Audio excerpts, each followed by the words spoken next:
CIST, ce qu'on appelle une intuition. Ce soir du 10 avril 2019, comme elle le raconte dans son livre Choc toxique, faut-il avoir peur des protections hygiéniques ? Édition Flammarion, Sandrine Grano est loin de s'imaginer que sa vie va basculer alors qu'elle n'a que des maux de ventre. Comme j'étais en fin de règle, je me suis dit que c'était peut-être ma cup menstruelle qui me gênait. Je l'ai donc enlevé, mais mon état s'est aggravé. J'ai dit à mon mari, je fais peut-être un choc toxique, explique cette infirmière libérale, alors âgée de 36 ans et maman de 3 enfants. Sandrine et son mari, Guillaume, appellent 2 fois SOS médecin. Avec le médecin, nous avons d'abord écarté la possibilité que ce ne soit un. Mais les symptômes sont apparus progressivement dans la nuit, diarrhée, vomissements, puis fièvre et enfin chute de tension. À 5 h du matin, la jeune femme est emmenée à l'hôpital.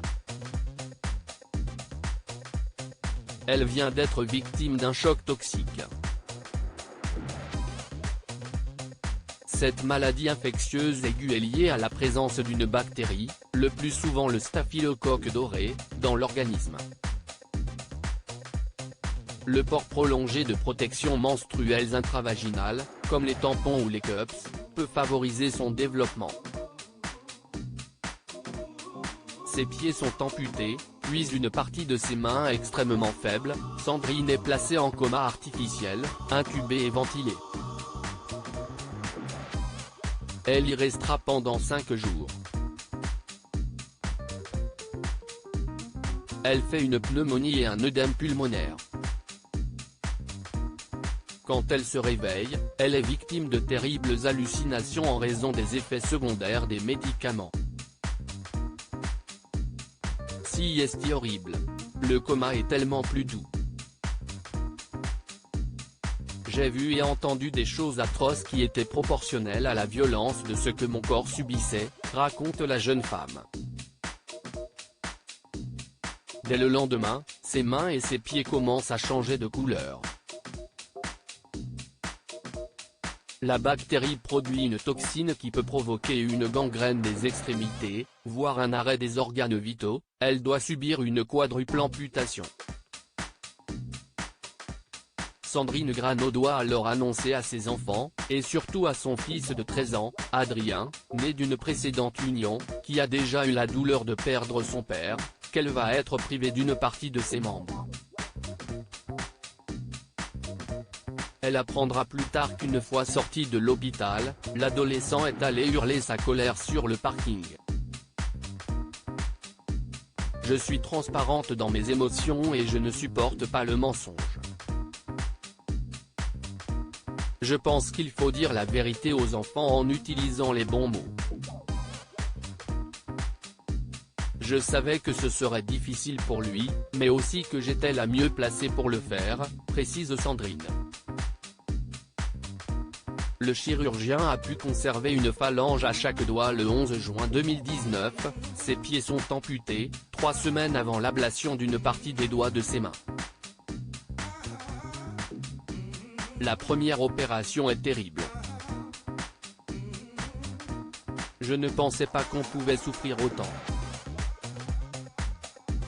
Pendant 48 heures, mon mari appuyait à ma demande toutes les 5 minutes sur la pompe à morphine.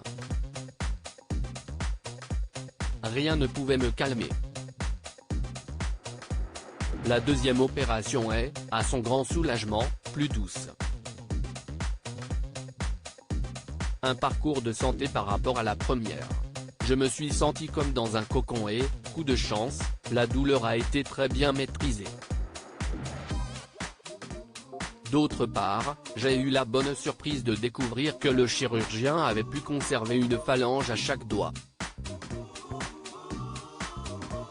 En août 2019, le travail de rééducation commence dans un centre où elle a la chance de ne rester qu'1 journée. C'était compliqué pour une femme de mon âge car, dans ces centres, il n'y a pas beaucoup de jeunes, mais des hommes âgés, diabétiques ou arthritiques, qui finissent par se faire amputer. Au début, je me sentais un peu seul, mais l'un d'entre eux, assez extraverti, m'a sauvé et a facilité les échanges.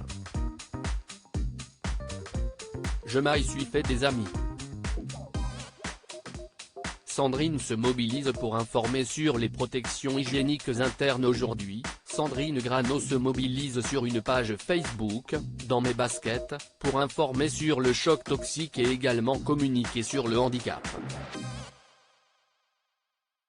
Je fais de la prévention notamment auprès des jeunes femmes qui sont en attente d'informations. J'espère que mon livre permettra de convaincre qu'il faut faire attention et remettre en question nos pratiques, poursuit Sandrine. Ce qu'elle aimerait vraiment serait que les fabricants de protections hygiéniques internes fassent eux aussi preuve de pédagogie. La vraie solution, si est de libérer la parole et de marteler qu'on ne peut pas dire tout et n'importe quoi sous prétexte de vendre des produits. Le message est passé.